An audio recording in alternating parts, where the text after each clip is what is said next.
What can you do with earthworms? Some people use the creepy crawlers to catch fish, but others put worms to work making compost. Compost looks and feels like good soil.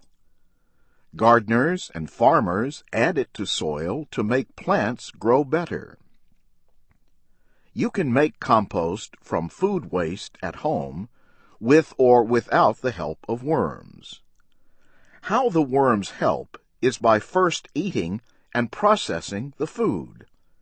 It comes out the other end of the worm as rich compost.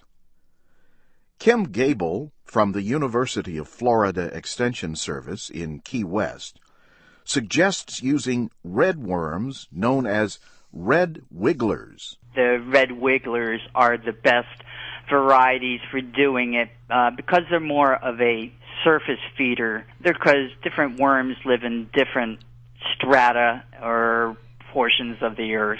You need a container to hold the waste and the worms. The size of the composting bin depends on how much compost you want to make. You need about 1 kilogram of worms for each half a kilogram of daily food waste. Kim Gable says the bin needs holes so the worms can get air. The worms do breathe, so that's a very important factor, along with they also like to be in the dark. So cover the bin to keep out the light. One thing worms do not like is very high temperatures. Kim Gable lives in the warm climate of southern Florida. She keeps her worm bin indoors. Unpleasant smells can be prevented by controlling the amount of food waste added to the bin and avoiding meat or bones. For composting with worms, you need bedding that is moist but not too wet. The amount of water you add will depend on the bedding material you use. Kim Gable uses newspaper, cut into strips about 2.5 centimeters wide. Add 2 handfuls of soil for every half square meter of bedding material and mix well.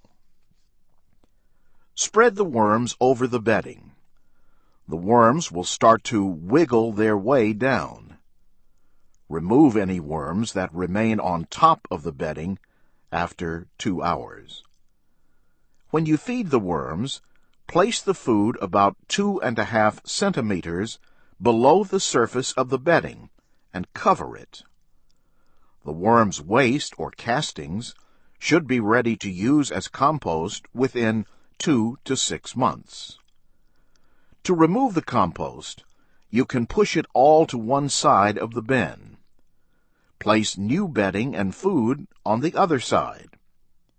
Within a few weeks, the worms will move to the new bedding. Now you can remove the compost and fill the empty space with new bedding.